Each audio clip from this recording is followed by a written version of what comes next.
শেখ শাহজাহানকে হেফাজতে নেবার পরদিনই সন্দেশখালীতে তার বাড়ি ও অফিসে হানা দিল সিবিআই।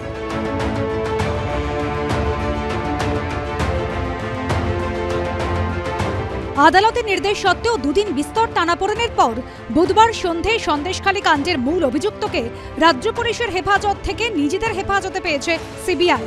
সরেজমিনে তদন্তের পাশাপাশি দৌর্দণ্ড প্রতাপ সাসপেন্ডেড তৃণমূল নেতাকে জেরা করে সন্দেশখালীর ঘটনা প্রবাহের রহস্যভেদ করতে চাইছেন কেন্দ্রীয় গোয়েন্দারা। সিবিআই সূত্রে খবর, শেখ শাহজাহানকে নিজাম প্যালেসে নিয়ে আসার পর বুধবার রাতে এবং বৃহস্পতিবার তাকে দফায় দফায় জেরা করা হয়েছে।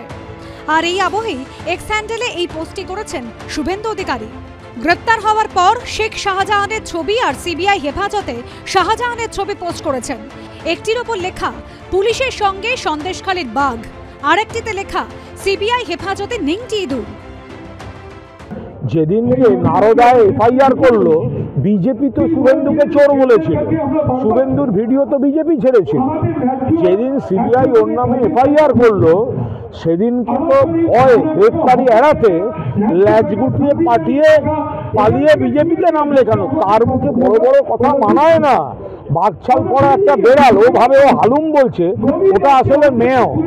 গত 5ই জানুয়ারি রেশন বঞ্চন দুর্নীতি তদন্তে সন্দেশখালীর আকুঞ্জিপাড়ায় শেখ শাহজাহানের বাড়িতে তল্লাশি অভিযানে গিয়ে রক্তাক্ত এবং আহত হন ইডির আধিকারিকরা।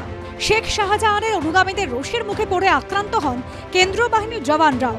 ঘটনার দিন সকালে ঠিক কি ঘটেছিল, তিনি কখন জানতে পারেন বাড়িতে ইডি এসেছে, বাড়িতে ইডি অভিযানের সময় তিনি কোথায় ছিলেন, বাড়ির সামনে শয়ে শয়ে মানুষের জমায়েত হয়েছিল কার নির্দেশে, ইডি অফিসারদের তার বাড়িতে কেন তল্লাশি করতে দেওয়া হয়নি, বাড়িতে কি এমন ছিল যে ঢুকতে দেওয়া হলো না ইডির আধিকারিকদের।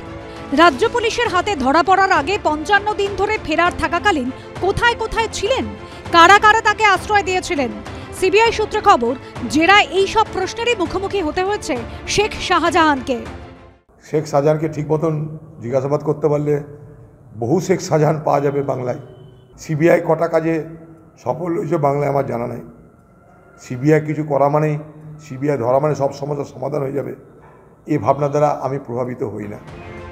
5ই জানুয়ারি শেখ শাহজাহানের বাড়ির সামনে ইডি এবং কেন্দ্রীয় বাহিনীর জওয়ানদের ওপর এভাবেই চড়াও হতে দেখা গিয়েছিল শতাধিক মানুষকে। সেই জমায়েতে সন্দেশখালীর বেতাজ বাদশার কি ভূমিকা ছিল তা জানতে শেখ শাহজাহানের ফোনের কল ডিটেলস এবং টাওয়ার লোকেশন খতিয়ে দেখা হচ্ছে বলে সিবিআই সূত্রে খবর। 5ই জানুয়ারি সকালে সন্দেশখালী, রাতে বনগাঁ। তৃণমূলের 2 নেতার বাড়িতে দুর্নীতি তদন্তে গিয়ে হামলার মুখে পড়তে হয় ইডিকে। সেই ঘটনায় কলকাতা হাইকোর্টের নির্দেশে ইতিমধ্যেই 3টি নতুন এফআইআর দায়ের করেছে কেন্দ্রীয় এজেন্সি সিবিআই। ইডির ডেপুটি ডিরেক্টর গৌরব বারিল শেখ শাহজাহান এবং অজ্ঞাত পরিচয় হামলাকারীদের বিরুদ্ধে স্থানীয় থানায় অভিযোগ দায়ের করেন। দ্বিতীয় শতপ্রণোদিত মামলা করেন ন্যাজাট থানা পুলিশ।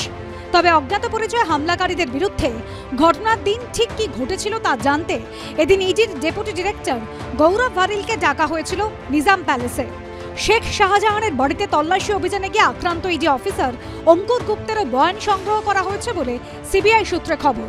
সিবিআই সূত্রে খবর, বুধবারই ন্যাজাট থানা থেকে 2টি কেসের নথি সংগ্রহ করেছে তারা। সিবিআই সূত্রে খবর, বনগাঁ থানার মামলা নথিও মিলেছে। ইঁদুরের থেকেও তো খারাপ অবস্থা আমি দেখতে পাচ্ছি। এতদিনে তো পুলিশ দেখেনি, এবার দেখছে পুলিশ কেমন হয়, পুলিশের লাঠি কেমন হয়, পুলিশের কারাগার কেমন হয়, সবে তো বুঝতে শিখেছে। পুলিশ সন্ধে এখন অনেক বাকি। উনি যে কাজ করেছেন তার প্রায়শ্চিত্ত ওনাকে করতেই হবে। বাঘ যদি হয় তাকে জঙ্গলে যেতে হবে, নাহলে তাকে খাঁচায় পুড়তে হবে। খাঁচায় পড়া অনুব্রতর পাশাপাশি এখন খাঁচায় পড়া শাহজাহান নিংটি ইঁদুর কিনা আমার তাও সন্দেহ আছে। ধৃত শেখ শাহজাহানকে শনিবার ফের বসিরহাট আদালতে পেশ করা হবে। পার্থপ্রতিম ঘোষ, সুকান্ত মুখোপাধ্যায় ও ব্রতদীপ ভট্টাচার্যের রিপোর্ট, এবিপি আনন্দ।